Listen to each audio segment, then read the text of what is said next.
before the groundhog dens and going around the top of the mountain, around right at the edge of the mountain for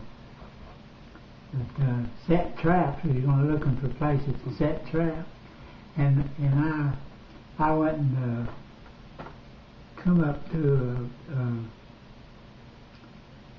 a den where see the den, and right back you could see the where the groundhog was going in this rock bluff. It was about a 10-foot high. The bluff was about 10 foot high.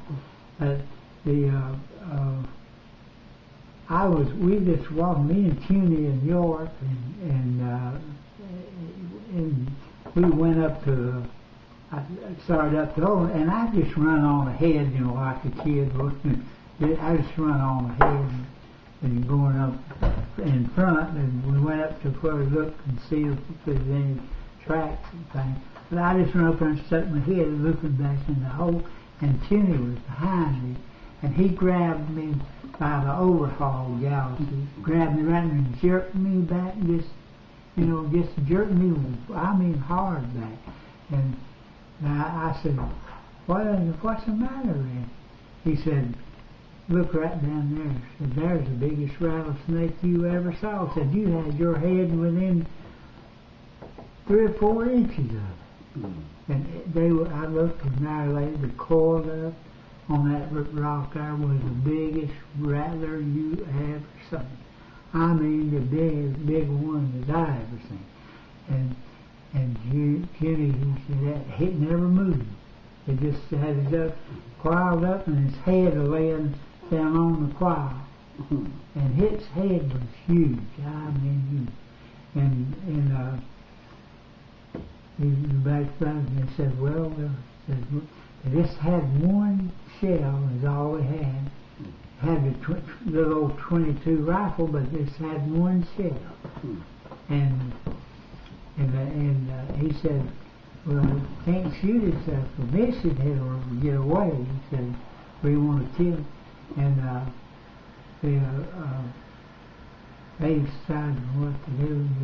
He looked around, and up there at the top of the bluff, on top of that, there's a big rock up there at the top of it, right next to the top.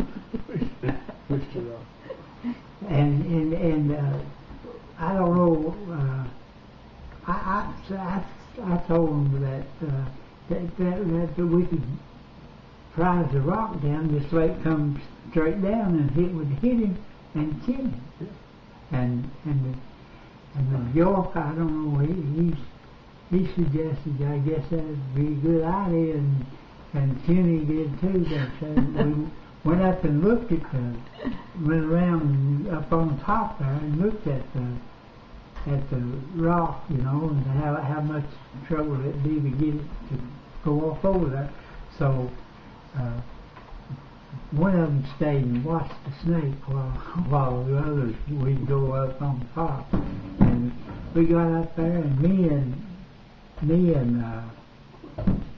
Cuny, I guess, I figured me and Cuny, we got York helped me get the rock up to the edge of edge. You got it up to the edge of that, and we got us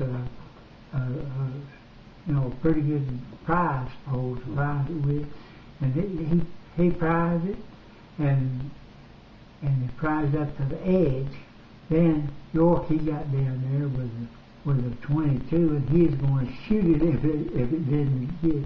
And you know what? We prized that. Me and Cuny, we prized that rock off over there, off over that there. When it went down, that rock just fell just straight. When it started to go, that doggone rattlesnake jumped. It jumped and straightened itself out, just straightened itself out, and that rock hit him right in the middle and caught him. His was huge. I don't know how long it was. We never did get no measurement of it, but how long. But it was a huge rattlesnake, and he caught it, and he caught it in that, and York.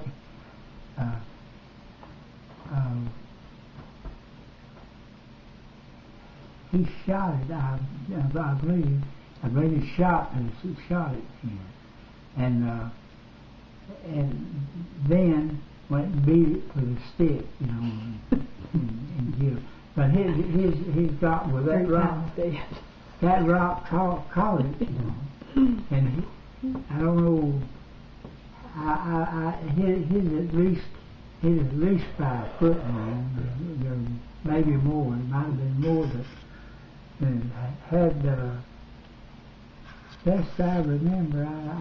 Best I remember about the rattlers. I don't remember exactly how many rattlers it had. It had a bunch of rattlers on it, and one of the biggest heads on a rattlesnake I ever saw. So it was